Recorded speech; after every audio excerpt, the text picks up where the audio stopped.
Amém. Pai, em nome de Jesus, quero te agradecer pela oportunidade que o Senhor tem nos dado de nos reunir aqui toda semana. A gente está em comunhão contigo e com os irmãos. Pai, eu quero colocar agora o nosso coração quebrantado e prostrado diante do Senhor, Pai. Que o teu Espírito Santo, Pai, se mova nos nossos corações, abra o nosso entendimento para receber da tua palavra, para receber tudo aquilo que o teu filho, Carlos, Pai, o nosso irmão em Cristo, irá compartilhar conosco, Pai, em nome do Senhor Jesus. Pai, que o Senhor abunde a tua graça sobre este grupo de homens, que o Senhor faça crescer a tua graça e a tua misericórdia sobre cada um, também o entendimento e sabedoria que a gente possa crescer, Pai, como diz as tuas escrituras. Em nome do Senhor Jesus, guarda, Pai, todo o nosso equipamento, a internet, Pai, que nada venha atrapalhar esta reunião, que tudo ocorra aqui para a honra e glória do teu nome. Em nome do Senhor Jesus. Amém. Amém. Amém. Carlos, Amém. muito obrigado pela tua disposição. Amém. E Que isso, tamo seja aí. muito bem-vindo e fica à vontade, irmão. Boa noite, pessoal. Quero me apresentar. Meu nome é Carlos, eu sou amigo aí do Rony e da Fá já tem algum tempo, né, à distância, mas de alguma forma Deus conectou nosso coração como família e a gente é grato ao Senhor por isso. Tive a oportunidade de estar aí no Sul há um mês atrás para conhecer alguns irmãos pessoalmente, a Su, o Jeff e alguns irmãos. Não tive o tempo de estar com o Rony, mas eu acredito que o milagre da cruz é isso. Você pode estar em qualquer lugar, você não pode falar a língua da pessoa, mas se a pessoa crer naquilo que você entregou a sua própria vida, ou em Cristo Jesus, de alguma forma nós temos a mesma linguagem. Então é isso que nos faz se mover. Quem puder aí, um de vocês, já deixa aberto aí em Gênesis 6, para ajudar a gente, eu queria que um de vocês lesse. Quem puder aí, um dos irmãos do Rony, ou o nosso amigo que está aqui embaixo da tela, de óculos, a gente vai só ler Gênesis 6, a gente vai ler do versículo 5, aí já deixa no esquema, enquanto eu vou falando, se vocês quiserem, no decorrer do bate-papo, ou do que a gente vai trazer e compartilhar algo para somar, é muito bom. A gente está aberto a isso. Hoje eu estou como missionário, na verdade, eu e minha família, eu e minha esposa, Dani, a gente está como missionário já há 7 anos, integrais, vivendo pela fé. Nós não temos um salário de igreja, alguma coisa assim, mas de alguma forma Deus une pessoas como o Rony, como outros irmãos, que contribuem com aquilo que Deus coloca no coração. E a gente atualmente, na nossa casa, a gente tem um chamado para trabalhar com povos minoritários. O que é isso? Povos minoritários são povos menos alcançados. Além disso, dentro dos povos menos alcançados, existe hoje mais de 7, né? Que é desde o extremo pobre ao extremo rico, mas existe aí quilombolas, ciganos, ribeirinhos, indígenas e tantos outros. Nós fomos chamados para povos minoritários e de difícil acesso, isso geograficamente e isso culturalmente. Então, hoje eu trabalho com os ciganos, eu faço um trabalho de evangelização com ciganos. A minha esposa trabalha com evangelização de crianças em estado de vulnerabilidade, que são crianças que moram em grau de risco. Nós voltamos do sertão há um tempo agora, estamos 9 meses aqui no Espírito Santo, mas ano que vem, Deus já falou que nós vamos embora e nós vamos voltar para algum lugar, não sei se ainda é o sertão ou se é outro lugar do Brasil ou fora.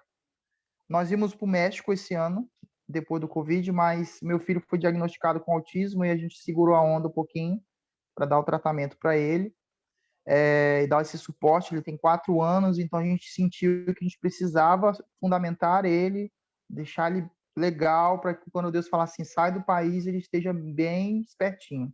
O Benjamin avançou muito e a gente entende que de alguma forma é como se o Senhor estivesse cuidando da nossa casa, é como se Deus estivesse nos pedindo algumas coisas muito específicas para que a gente possa se movimentar a longo prazo. Então, hoje a gente trabalha com evangelização de ciganos, trabalhamos com alguns acampamentos, onde nós falamos do amor de Jesus. E a cultura cigana não daria para explicar em uma hora, mas ela é muito complexa e poucas pessoas têm informações no todo de como eles vivem, de o que eles fazem. Nós não temos nem estudos sobre isso. A gente só sabe que os caras vão pedir dinheiro e vão querer ler tua mão, mas isso é algo tão raso quanto a realidade da cultura mesmo. Então, hoje a gente trabalha com isso. No Nordeste, eu trabalhei com evangelização de ciganos. Hoje existe mais de 1 milhão de ciganos sem a presença da igreja.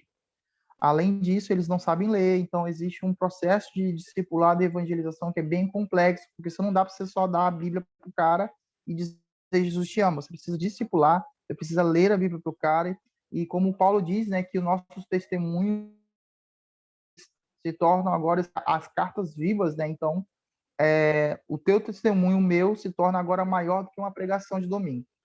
Então, a proposta nossa nesse tempo é deixar estruturadas as coisas onde eu estou morando, e ano que vem, quando Deus falar assim, vai embora, a gente vender o que a gente tiver e a gente vai para onde o vento sopra, como diz em João, né? Não sabe de onde ele vem nem para onde ele vai, mas aqueles que obedecem onde o vento sopra. Pertenço à comunidade de fé, tenho nossos pastores, mas a gente tem a maturidade de entender que somos igreja em todo canto e que eles cuidam de nós nesses lugares, mesmo a gente estando longe ou perto deles. E atualmente nós temos tentado discernir o tempo. A oração que eu talvez poderia deixar para vocês, homem, por nós, é que ore para que Deus nos fale o local, geograficamente falando. Porque o sim a gente já deu, então ir de novo outra vez para outro lugar, isso não vai agora, isso não nos trava, né? O maior desafio para muitos é, poxa, como vai ser, né? Como que nós vamos viver agora? A gente largou o emprego, minha esposa é formada, eu sou formado, larguei tudo para viver na dispensação daquilo que o Senhor está fazendo. Então, isso é um grande desafio. Confesso que bate os medos, bate os dias difíceis, mas também a gente vê como Deus ele é bom todos os dias. Todos os dias o Senhor faz um milagre. Então, a gente está vivendo esse milagre, né, no Senhor, pela obra do Senhor. Isso não é um mérito. Eu aprendi que viver pela obra missionária ou viver na dispensação do coração da igreja que pulsa é um privilégio para nós. Porque hoje eu posso dizer, Jesus é um bom patrão, ele é o meu patrão, né? Outrora a gente tinha nossos empregos, as pessoas de alguma forma tinham como nos cobrar coisas. Hoje eu vejo que o nível de cobrança é maior porque Jesus nos cobra, mas de uma certa forma a gente consegue no Senhor encontrar o descanso. Alguém aí dos irmãos, o Rony ou o nosso amigo que está aí, alguém decide aí quem que pode ler Gênesis 6 para a gente ter uma palavra para o nosso coração hoje à noite. Vai ser do 6, nós vamos ler o 5 até o 8. Alguém aí, libera aí, ó, lê para nós. Posso ler aqui, já está na Pronto, Gênesis 6, do 5 ao 8. pronto. Viu o Senhor que era grande a maldade do homem na terra, e que toda a imaginação dos pensamentos do seu coração era má continuamente. Então arrependeu-se o Senhor de haver feito o homem na terra, e isso lhe pesou no coração.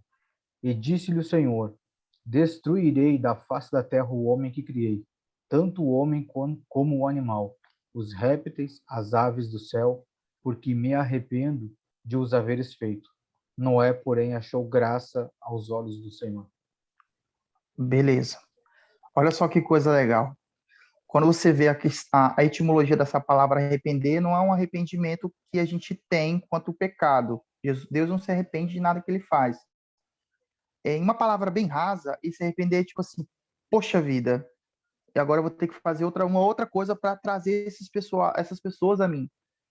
Porque se ele tivesse arrependido, ele tinha matado até Noé. Então, a Noé que tipifica Cristo, entre aspas, como Moisés outrora,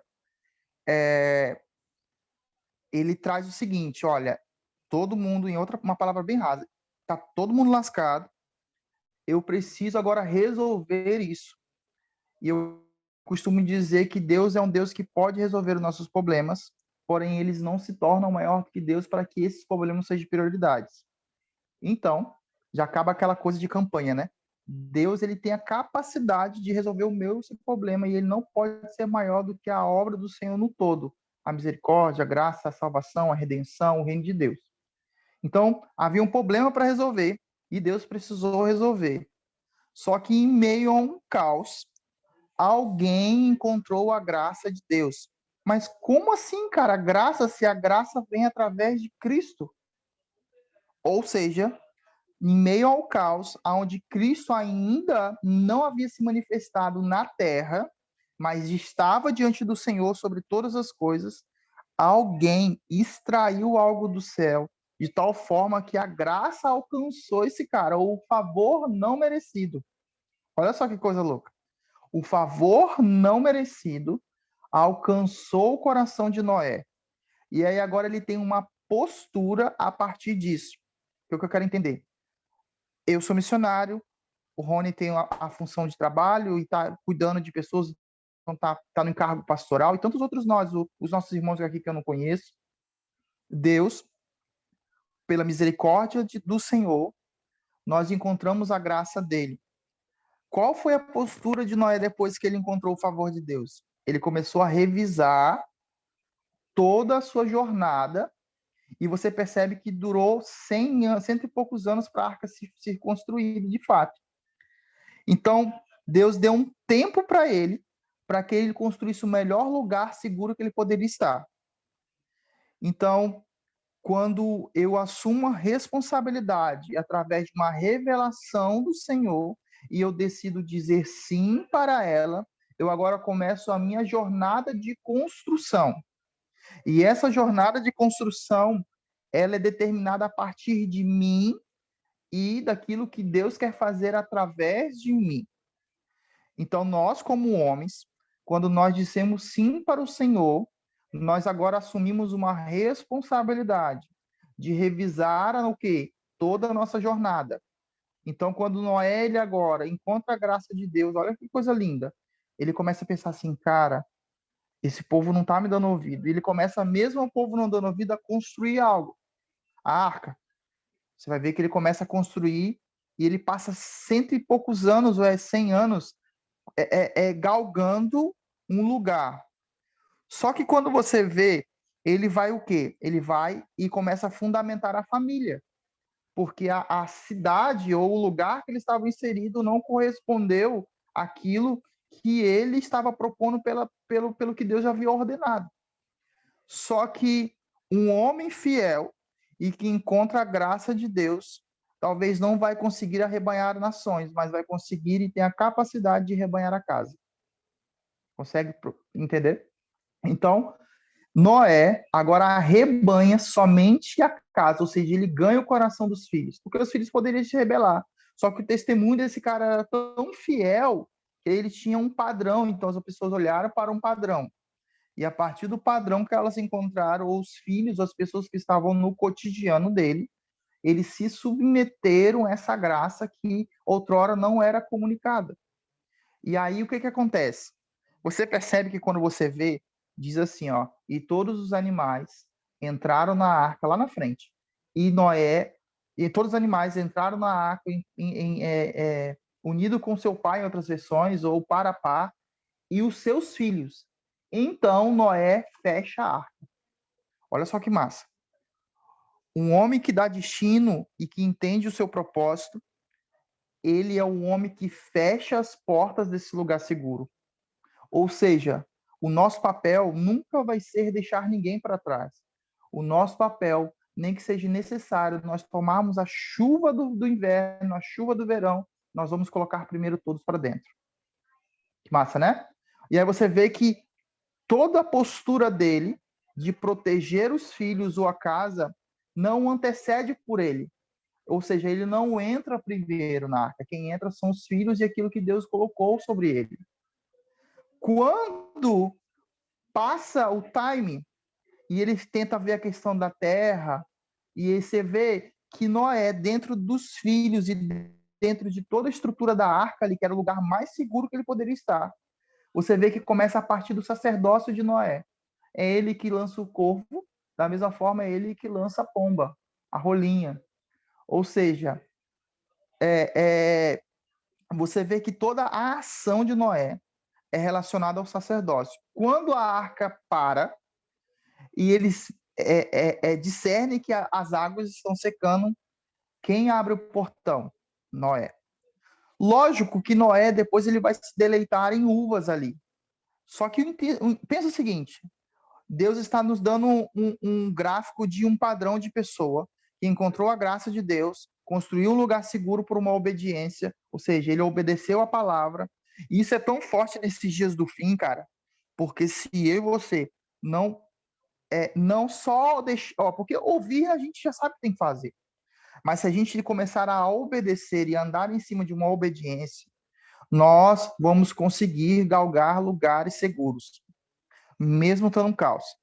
E aí, o negócio não é só ouvir, mas é obedecer. Porque a partir da obediência, nós vamos começar a andar em lugares que a gente nunca andou. E eu descobri isso em 7 anos de caminhada como integral com a minha casa, porque eu já fui solteiro outras horas, mas integralmente eu comecei a perceber. E uma vez eu parei para ver, eu falei, cara, eu tô com 30, vou fazer 32 anos, eu sou novo. E eu parei para pensar assim, cara, quando eu tinha 18, eu orava que eu queria ser um missionário. E olha só, eu sou um missionário de alguma forma, eu estou vivendo aquilo que eu orava. É tipo assim, as suas orações, nego, não, prazer a gente bota na última, na gaveta e fecha. Mas, mano, Deus, ó quem tá aí, Jean, mas Deus, de alguma forma, está anotando, cara. Está anotando o seu sim, está anotando as suas lágrimas, está anotando o seu coração, aquilo que o Senhor está fazendo. Então, eu entendo que Noé, ele deu o sim, mano, mas durou 100 e poucos anos para aquilo que foi proposto por Deus acontecesse. E aí, às vezes a gente não entende, cara, o tempo tá passando e parece que a palavra que Deus liberou não rola. Cara, mas se Deus, Noé ficou fiel, mano, você sabe o que é ficar fiel, mano? 100 anos. A gente já fica agoniado 4 anos, mano. 5 anos. Eu tô aqui 8, 9 meses, eu já tô doido pra ir embora, querendo ir pro meio do mato. Imagine o cara ficar 100 anos, velho, na mesma palavra, batendo martelo, ó. E lá o doido Noé, e o Noé tá lá, ó, fiel em cima daquilo que Deus deu. Ó o cara cortando madeira, que loucura. E aí os animais chegando e tal. E as coisas acontecendo. E eu acredito que Deus não mandou todos os animais de uma vez, não. Foi mandando um pouquinho. Quanto mais ele caminhava, Deus ia mostrando o que queria fazer. Até o certo ponto de ele andar em cima de uma palavra e de ele desfrutar dessa palavra. Benjamin chegou, Benjamin acabou de chegar aqui. Então, eu consigo entender que o Senhor está nos chamando para construir um lugar seguro. E construir um lugar seguro, esse é o Benjamin. E conseguir um lugar seguro, construir algo seguro, não é fácil.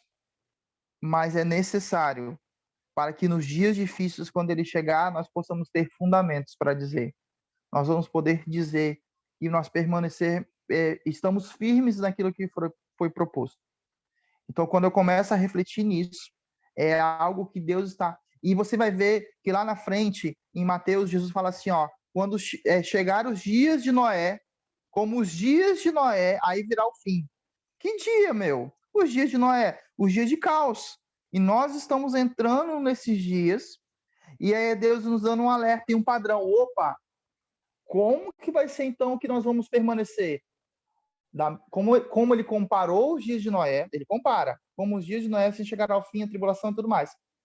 Qual foi a postura de Noé? Obediência. Obediência é o quê? A fundamentos. Então, nos dias desses Noé que ele está dizendo em Mateus, que são os dias que nós estamos entrando, o que vai nos manter firmes? A obediência em fundamentos. Por quê? Porque fundamento não muda, irmão. Tu pode construir o que tu quiser na tua casa. Jean tá aí, tá com a casa lá dele lá, que eu fui lá, fiquei com ele lá, foi maravilhoso. O Jean pode construir um prédio em cima da casa dele, sem ele que tenha necessidade de cavar um fundamento, porque fundamento não muda. Quando o fundamento ele é estabelecido e nós carregamos e cremos em uma palavra, nós vamos simplesmente ter a responsabilidade de manter aquilo. Compreende? Então é isso que eu tenho tentado viver. Vou dizer para você que é fácil? Não é.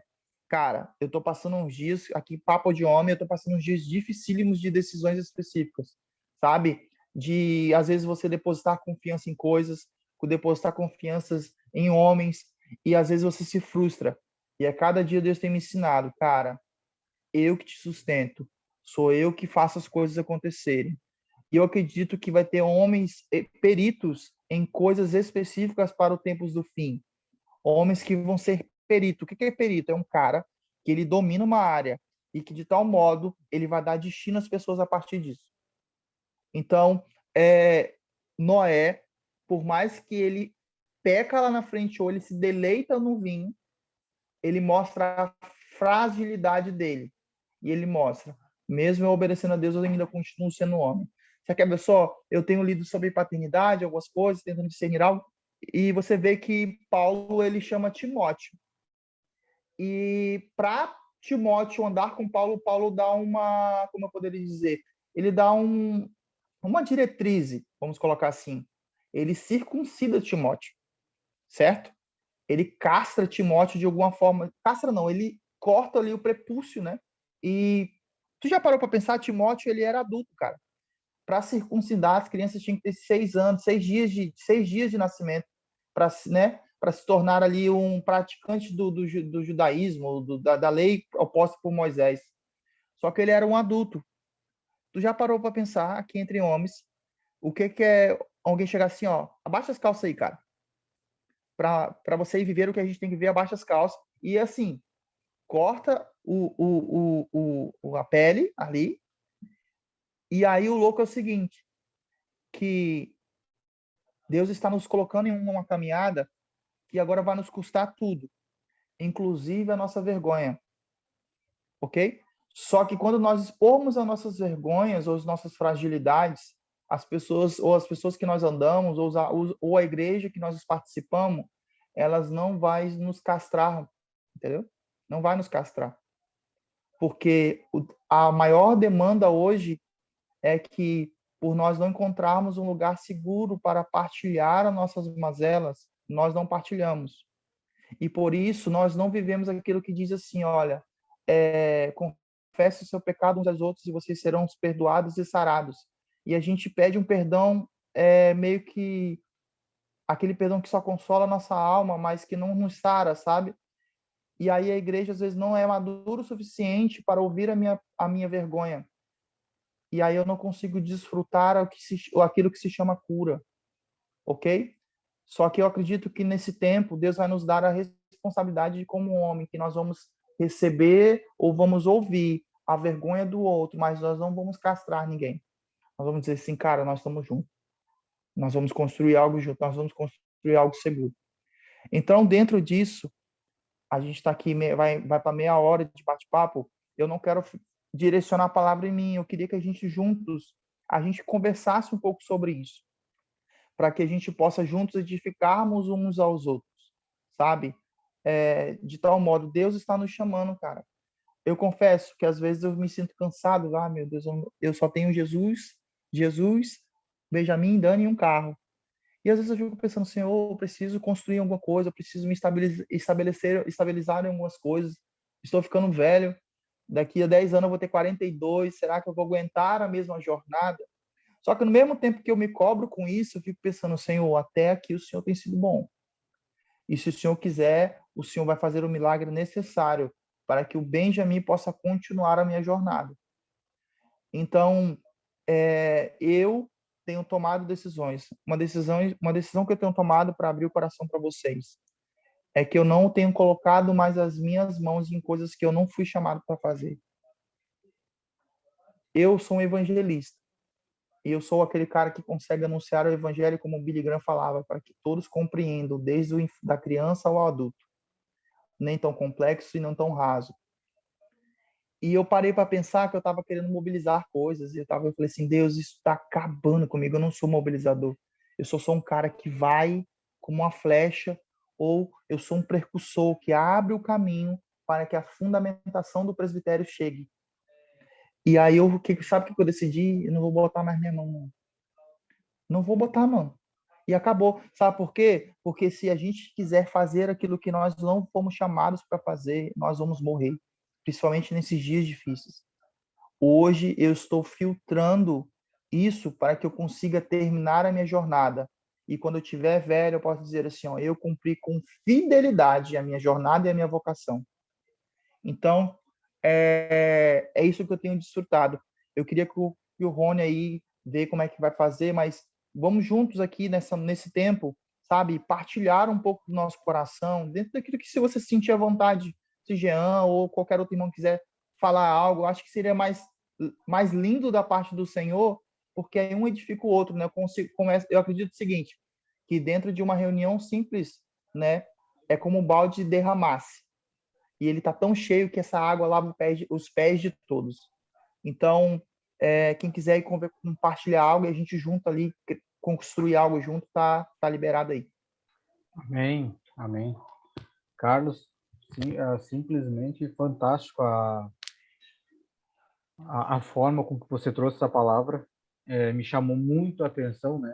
A gente acaba lendo mas tem muitas coisas que é só como você falou, quando a gente coloca o prato na mesa, que a gente consegue saborear mesmo a palavra e ver de um ponto, às vezes, diferente com o qual a gente ainda não tinha visto, né? O que me chamou muito a atenção aí nessa parte no que você ministrou a respeito ali de Noé, foi sobre construir um lugar seguro, né? E quando você fez a menção que sobre a vinda, sobre a volta de Jesus, né? Que seria como nos tempos de Noé. Então, o que o Senhor colocou muito no meu coração e que realmente isso é algo que a gente tem tentado passar, né? Que talvez é isso que está faltando, né? Para os dias de hoje. Os homens construir esse local seguro para receber a vinda do Senhor, a volta do Senhor.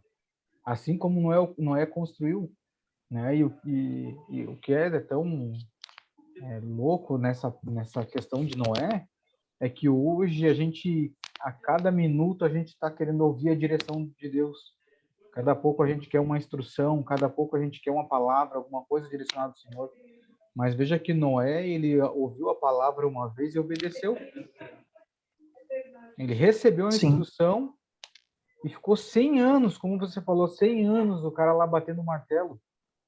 Né? Será que a gente teria hoje, não digo por 100 anos, porque a gente talvez nem viva isso, mas vamos colocar lá por 10, 20 anos, será que a gente estaria batendo o martelo sobre uma palavra que o Senhor tem colocado no nosso coração? Será que a gente estaria preparando um local seguro, né, para os nossos e para aqueles que nos cercam, assim como Noé preparou? Então, cara, tremendo, tremendo. E nessa questão de você realmente depender do Senhor, quando você começou a falar ali, para mim, me saltou isso no coração também, porque eu estou vivendo essa fase justamente nisso. Né? Então, hoje, eu e a minha esposa, a gente está totalmente dependente do Senhor. Né? Então, eu compartilho, né, dessas angústias diárias, uma preocupação ali, uma aqui, por mais que a gente procura sempre realmente confiar no Senhor. Aqui todos nós, né, todos os homens aqui sabem, a gente não tem como. Você se preocupa, tem uma conta aqui, tem algo aqui para fazer. Não adianta, isso é o natural do homem. Mas eu vejo que o Senhor, com grande misericórdia e paciência da parte de Deus, eu vejo que Ele tem nos ensinado, nos levado, nos moldado aos poucos, para que a gente vá, pouco a pouco, confiando nele. E vou te dizer, não é fácil. Como eu digo, né, pro restante dos irmãos aqui, eu sempre digo, cara, não é fácil. A gente sempre diz, nós temos que depender do Senhor, confiar nele. Mas falar, a gente fala. Viver, a gente tenta viver. Fácil não é. Mas eu vejo que é um modo que o Senhor ele vai nos levando, ele nunca faz a gente dar o passo maior que a perna. Então eu vejo que ele vai nos levando, não nos dá o fardo maior que a gente pode carregar. Então eu vejo que ele vai nos ensinando, ele vai nos moldando, vai permitindo que a gente vá na caminhada, vá confiando, ele vai fazendo, vai mostrando que a gente pode confiar nele. Mas eu compartilho também desse coração do que você falou, né, sobre você estar totalmente dependente. Você está totalmente nas mãos dele, aonde você não tem para onde correr, a não ser cumprir com aquilo que ele estabelece dia após dia, ou com aquela palavra que ele já lançou sobre as nossas vidas, né? Então, excelente essa reflexão, tudo isso que você trouxe. Eu vejo que tem um peso muito grande para os dias de hoje. Tudo que você falou sobre fundamento, eu acredito que sim, é um tempo mesmo de que os homens precisam realmente buscar essa fundamentação em Cristo, buscar preparar esse lugar seguro, né? E confiar no Senhor, confiar no Senhor. Eu estava falando, não me lembro para quem esses dias, que a gente, às vezes, pelo menos, eu falo mais por mim. nas experiências que eu tenho tido, que eu vejo que se a gente tiver dinheiro na mão, a gente até as coisas para o Senhor a gente faz sem consultar o Senhor. A gente abençoa um irmão, a gente compra alguma coisa, dá, a gente faz às vezes sem consultar o Senhor. Então, às vezes eu vejo que o Senhor ele permite a gente ficar sem a provisão para a gente estar totalmente dependente dele. E aí o Senhor me trouxe uma palavra referente a Davi, porque Davi ele tinha condições financeiras para construir o templo, porém o Senhor não permitiu, mas ele deixou provisão suficiente para o filho. E aí o Senhor falou comigo assim, cara, se eu colocar provisão na tua mão, será que você vai ter essa maturidade para você se movimentar financeiramente somente quando eu disser que vai? Quando eu disser assim, não é você que vai fazer, você vai deixar a provisão para outro fazer? Então, nesses dias, realmente o Senhor tem falado também comigo a respeito disso, da total confiança e dependência dele, tendo provisão ou não. E aí eu vejo que é mais difícil você depender dele tendo a provisão do que sem. Porque se você não tem provisão, se você não tem o financeiro, você não tem outra escolha a não ser depender dele. Agora, se você tem, você age por conta própria. E Sim, aí a gente tem um, ainda dá né? desculpa, não, vou fazer para o Senhor, não estou ajudando, estou abençoando o irmão. Mas o Senhor colocou isso no teu coração? Então, ele tem Sim, me moído muito, cara, a respeito disso, sabe? De me levar a uma total dependência dele. sim. Essa questão do, né? Isso é um dilema muito complexo, né? Quando se trata de viver a vida que a gente vive relacionado na fé mesmo e tudo mais. Lógico que sempre a gente vai entrar naquele assunto, né? Poxa, como que vai ser a questão de pagar a conta ou de coisa, sabe? Dizer para você que eu não me preocupo, lógico que eu me preocupo. Só que eu penso o seguinte também. Um lado nós como igreja, nós temos que ter um papel dentro da missão daquilo que Deus está fazendo. Então, se eu participo de uma família de fé, por uma lógica clara, e se eu sou pai, eu não compro uma barra de chocolate e como escondido do meu filho. Então, eu partilho isso ao filho. Jesus, ele tinha pessoas que mantinham o ministério dele, cara. As viúvas, as mulheres, elas partiam, mano, e eram viúvas riquíssimas. E ela mantinha o ministério. Então, acredito que existem pessoas que vão segurar a corda daqueles que estão, de alguma forma, se entregando a algo muito pontual. Ponto. Não tem para onde discutir, não é discussão. Por que que hoje eu não acredito que nem todos são missionários? Porque, todos são missionários. Né? O termo nem é ser ou não ser, mas se eu colocar que todos são missionários, eu estou querendo então comparar a minha vida, que eu discipulo alguém, mas tenho meu emprego, mas eu tenho como pagar as minhas contas, e eu vou para casa e durmo, não tenho como comparar com alguém que mora na igreja perseguida, cara. A questão não é nem a missão, mas que tipo de cristão nós somos. Porque aí a régua aumenta para todo mundo. Que tipo de cristão que eu sou, que eu vou ficar ou não ficar aquém daquilo que o Senhor está fazendo. Então, quando ele fala sobre a grande comissão do ID do Senhor e tudo mais, ele está propondo isso para todos. Então, infelizmente, a cultura nossa fez que nós sejamos um tipo de cristão, desculpa a expressão, mas um pouco medíocre, dentro de uma responsabilidade de sacerdócio. Eu estou trazendo isso para a responsabilidade de homem. Então, nós que temos que assumir como homens, ok? Carregar coisas que são eternas. Por isso que quando você vê lá sobre a movimentação sacerdotal, você vê que são homens. Então é algo que não desmerecendo as mulheres, mas o Senhor, como uma figura, ele tipificou uma responsabilidade de carregar algo, ok? Então, assim, fico preocupado? Como o Rony, fico pra caramba. Só que eu também busco entrar em um lugar onde que isso não vai tirar a minha paz, por mais que seja muito difícil às vezes. Outra coisa que eu acredito, que Deus confiou dinheiro a homens específicos e que são desses homens que o Senhor vai cobrar, e não de nós que às vezes estamos exercendo uma obra. Então, quando Deus não me dá US$ 1 milhão, é porque eu sei que existe alguém com US$ 1 milhão orando pelo missionário íntegro, um pastor íntegro. Cara, você acha que não tem? Você acha que eu vou orar a Deus, ajuda a gente, toca no coração de. Você acha que não existe do outro lado alguém que foi abusado, usurpado suas finanças e está dizendo assim, ó, queria encontrar um cara fiel, onde eu posso servir esse cara? Lógico que tem.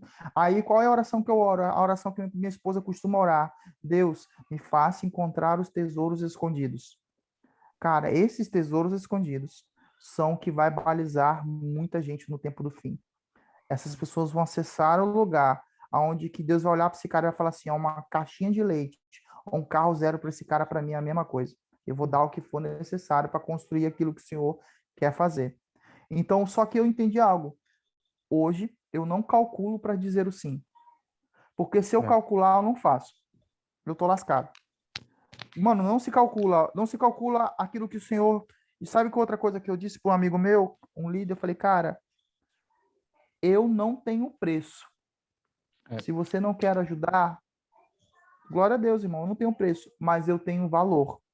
O meu valor diante do Senhor, ele se torna maior do que o seu preço, porque o seu preço é número. Para Deus, o meu valor é algo que transcende o entendimento humano. Então, quando Deus vê que um não é fiel naquilo que ele propôs, Deus levanta outro que se torna mais fiel ainda. E é isso que nos faz permanecer, porque nós conseguimos ter a convicção de que Deus nos chamou. Não porque nós temos o recurso ou não porque estamos no ápice do nosso dia maravilhoso. Porque, cara, Paulo teve BO com Pedro lá, mano. Paulo teve BO com os caras de tal modo que fala assim: olha, eu não quero que, acho que é Mateus ou é Lucas, não quero que esse cara venha para cá, não, Barnabé. Manda esse cara embora.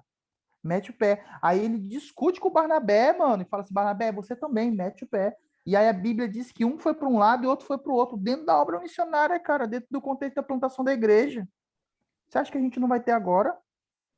Só que aí a gente que é homem que segura o machado, nós temos que estar disposto a afiar o machado um com o outro. Eu tô vivendo isso aqui, cara. Entendeu? Eu tô passando um perrengue aqui com o meu pastor de discutir, cara, tá errado, cara. Tá errado. A postura da igreja tá errada, assim, nisso, nisso, nisso. E ele vem, porque ele é pastor da igreja, não, mas Carlos, eu falo, cara, eu não sou líderzinho seu, sou seu filho da fé. Eu posso abrir a geladeira porque eu sou teu filho. Até você permitir que eu abra a geladeira. Então, olha só, meu concepção quanto missão é essa. E a gente, o pau quebra. Só que isso a gente entende que é para o nosso crescimento. Porque a gente não está brincando de casinha. A gente está construindo uma igreja que ela vai ser adornada, pura, sem mácula, sem ferida. Ou seja, pensa comigo. Quando a gente tem filho, não sei se todos têm filho, mas eu tenho filho. Quando você corrige o filho com a varinha, ok? Ou quando você entra num lugar onde afeta ele se sente ferido, correto? Quando nossos pais davam a lapada na gente, a gente se sentia ferido. Ai, meu Deus!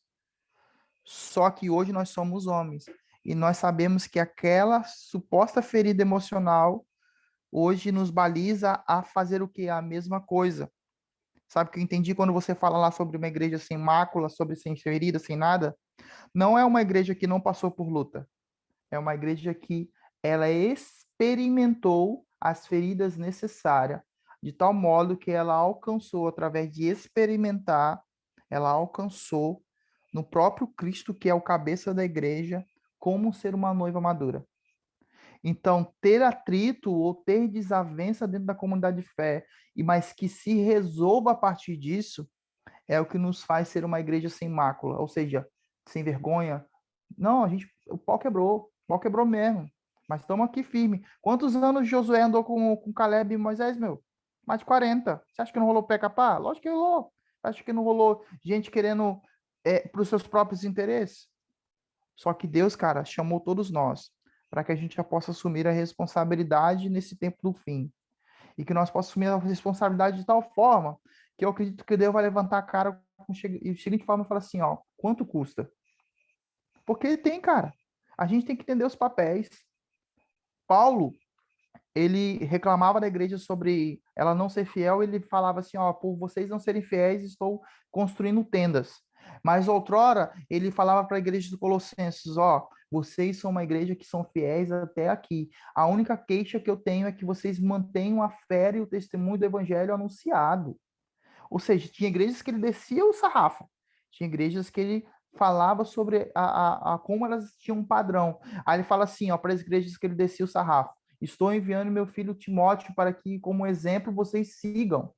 Mano, o cara já estava preso nessa hora aí, entendeu? Já estava preso lá em Roma. Então, assim, eu acredito que nesse tempo que nós estamos como homens, nós temos que assumir as nossas responsabilidades.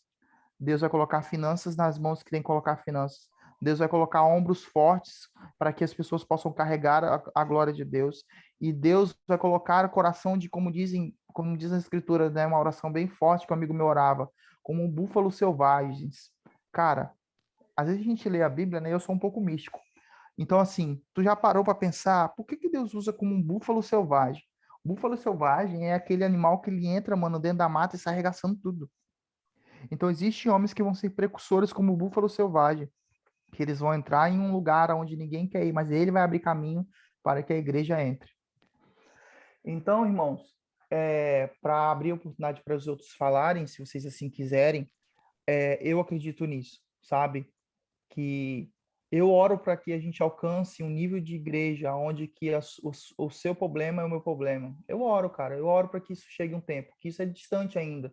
Mas eu oro, cara, quanto é a conta de luz desse cara? Vamos pagar uma de luz e acabou, irmão. Ah, um tem 10, um tem. Quanto é que é a dívida do cara? Porque, mano, aí vai lá dizer, né, como diz lá, em um só coração, em um só pensamento, no partir do pão, eles viviam como igreja, né?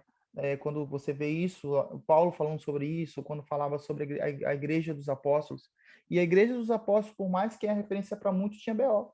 Tinha BO de tal modo que o cara vai, vende a casa, vende as propriedades e ele toca o dinheiro e diz que vendeu por X e vendeu por outro, e a Bíblia diz que eles foram fulminados na hora. Olha o BOzão. Imagine, a gente lá congregando, do nada o cara morre na frente do Jean. Buf! Pô, Ananias e cara, o cara Safira. negou Nani e Safira, mano. Mas é padrão para nós, mas a gente É. não olha os BO que deu. Então, assim, eu acredito que esses BO são saudáveis para o nosso desenvolvimento como cristão. Entendeu? Alguém quiser liberar aí alguma coisa, compartilhar. À vontade aí, galera. Podem. Glória a Deus, irmão. Glória a Deus pela tua vida. Obrigado por enriquecer a nossa reunião. Eu tenho um irmão na fé que é mais velho, que é meu conselheiro, e ele fez missões alguns anos na África. E eu sempre me sinto miserável do lado de um missionário, porque é tão bonito, cara, tão bonito. É um coração que geralmente é maleável e resiliente. Então, glória a Deus, foi muito bom, assim, muito bom ouvir. Eu também anotei um negócio do Noé, o mesmo que você anotou, Rony. Eu achei fantástico essa colocação.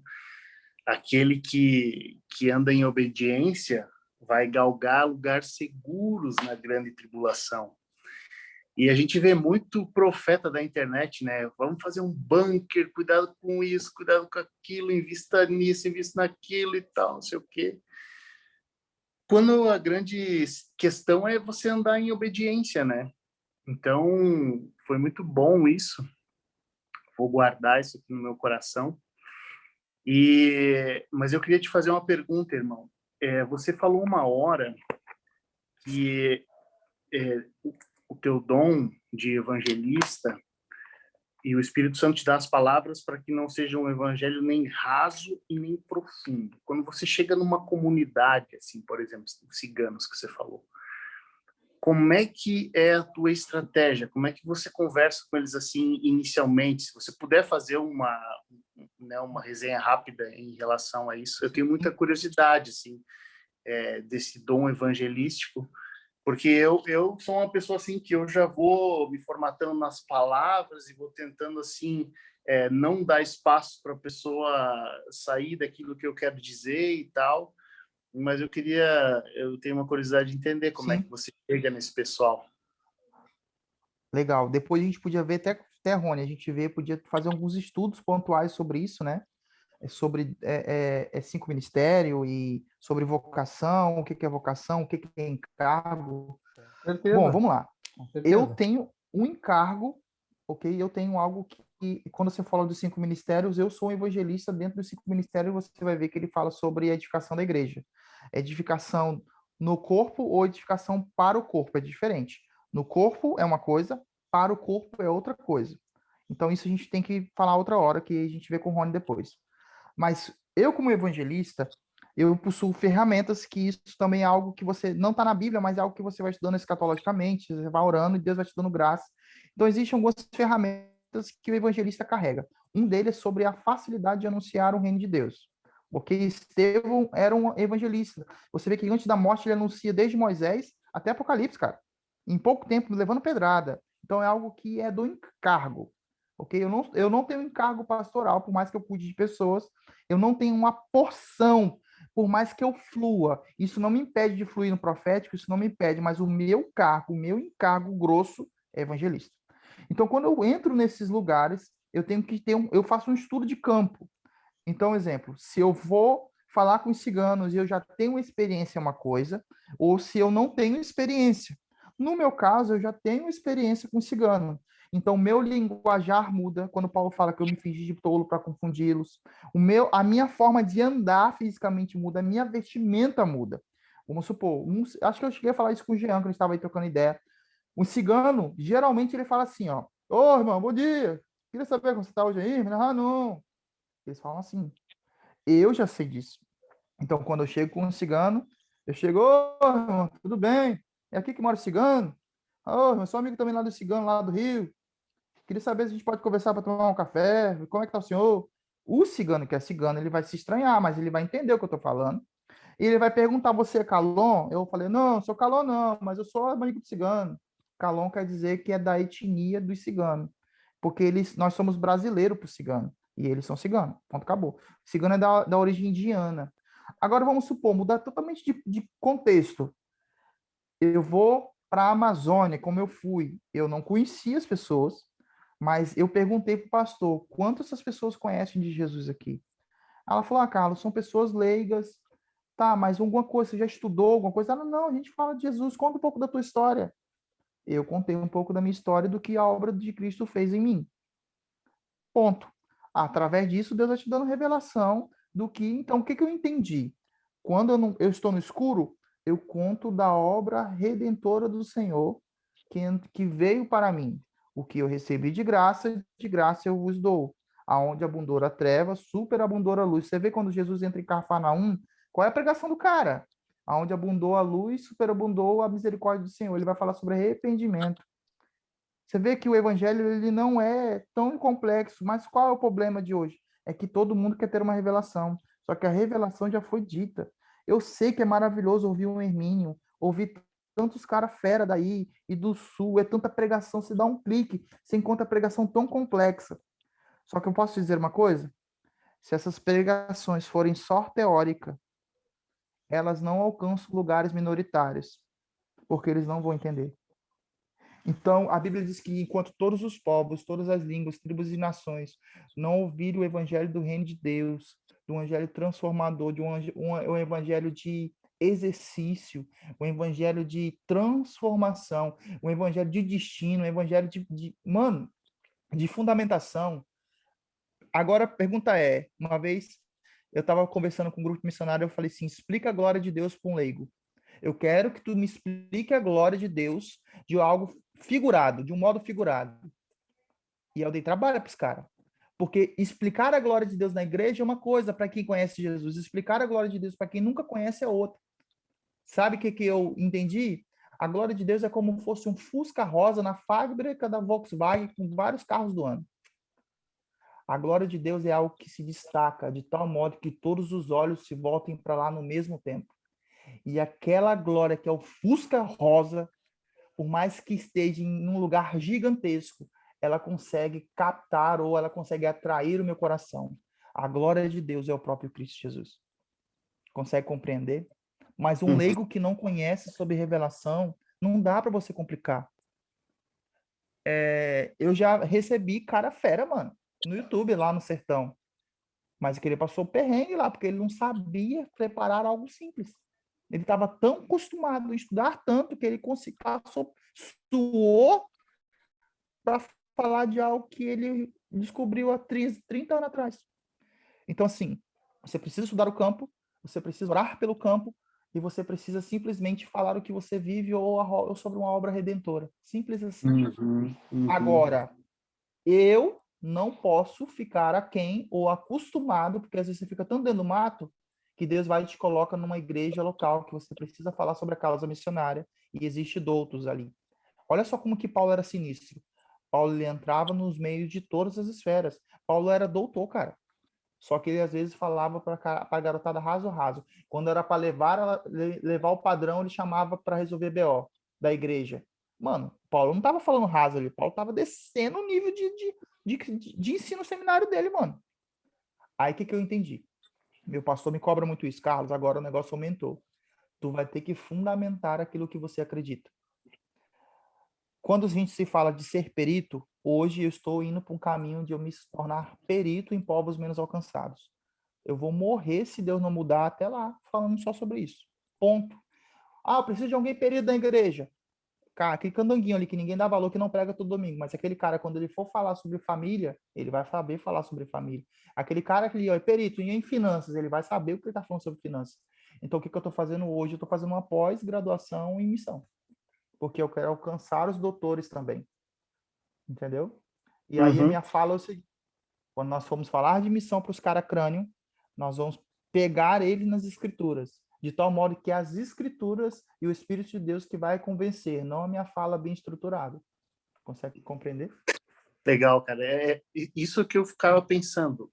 A que ponto você ia na escritura ou no testemunho pessoal, sabe?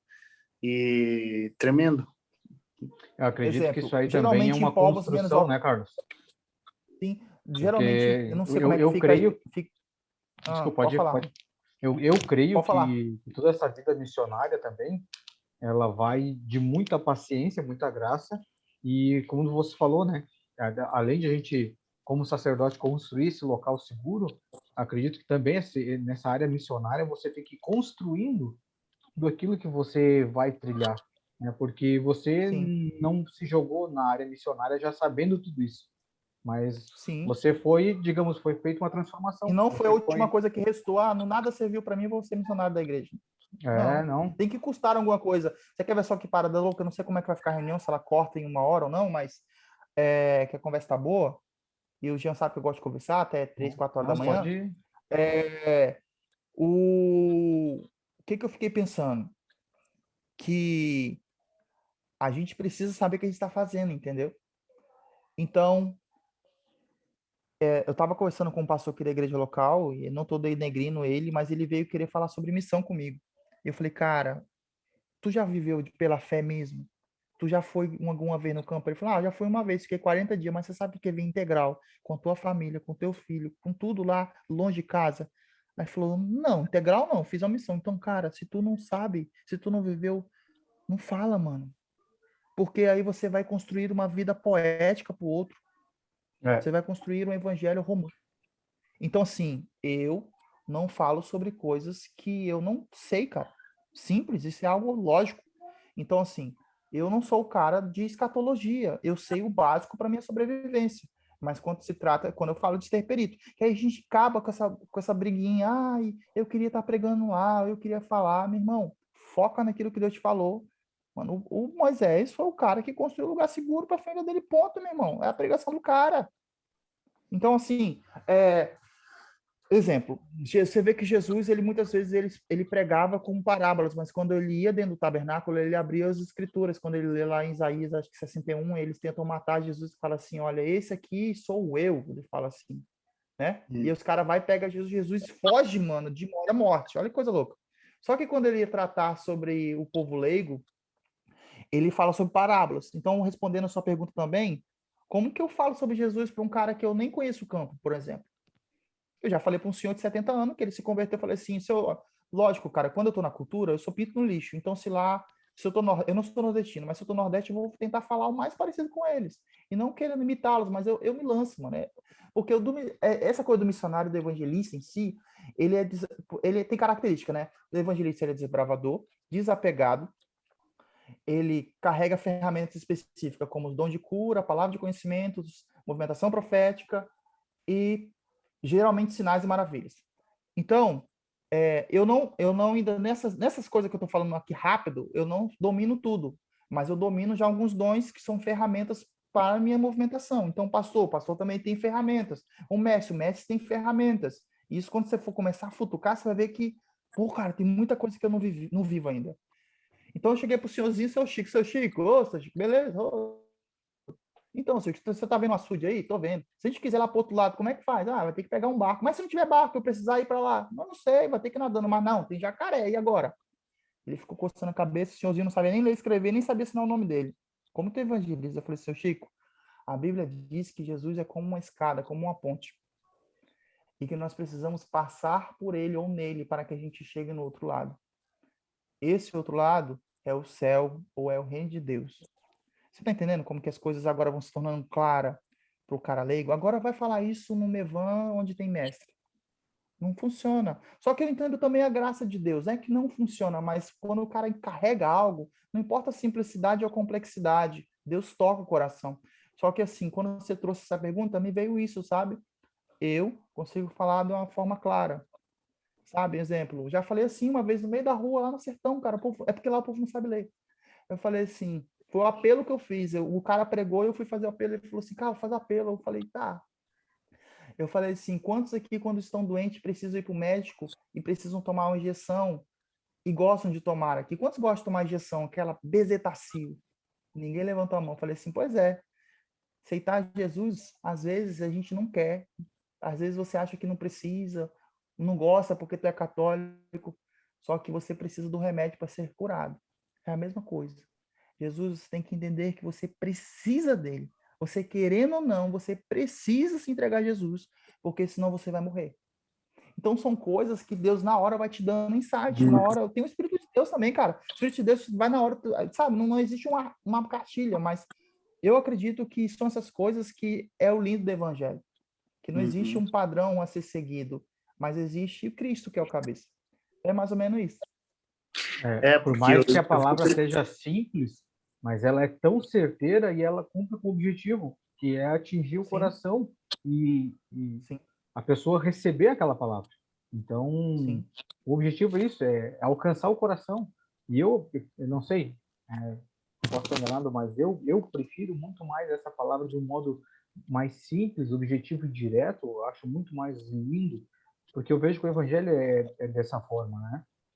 E eu vejo como é bonito, cara, quando de uma forma tão simples o coração da pessoa é alcançado. Sabe o que eu vejo que gosto de fazer muito? Cara, isso. Eu pratico muito, por mais que seja de bobeira, né? Vou confessar aqui a minha mácula aqui para os homens. Quando eu tô no meio do lugar assim, índio, mato, eu gosto muito de ver aqueles desenhozinhos evangélicos, onde mostra Jesus. Ele do desenho mesmo, aqueles desenhozinhos. Você bota aí desenho de Jesus aí, tu bota aí Jesus, Bartimeu, aí tem o desenho do Bartimeu. Aí às vezes minha esposa usou comigo, pô, você tá vendo desenho de novo. Por quê?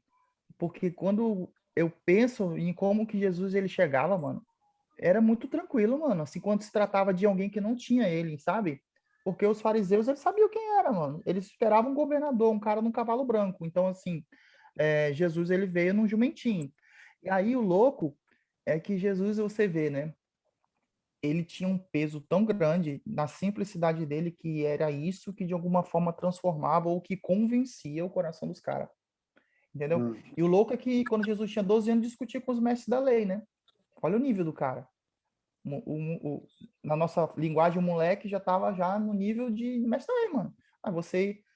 Vocês estavam procurando por onde? Sendo que eu sempre estive na casa do meu pai e a Bíblia diz que os mestres se maravilharam com o menino. Que doido, né? Mas aí ele começa a discorrer a questão de quem Deus é, sobre o reino de Deus e tudo mais. Então, assim, são coisas que eu tenho estudado, eu tenho tentado discernir, eu tenho tentado discernir o local. Tem uma igreja aqui de um pastor amigo meu que cara, ele é crânio, mano. Não dá para ir lá mais e falar só sobre que Jesus ama a todos, mano. Senão você, infelizmente ou infelizmente, você precisa ganhar o coração dos caras. Então, não que isso, mas é algo que a gente precisa discernir, entendeu? Para que é onde a gente possa adentrar e levar as pessoas a viverem aquilo que Deus quer que elas vivam. Amém, irmãos?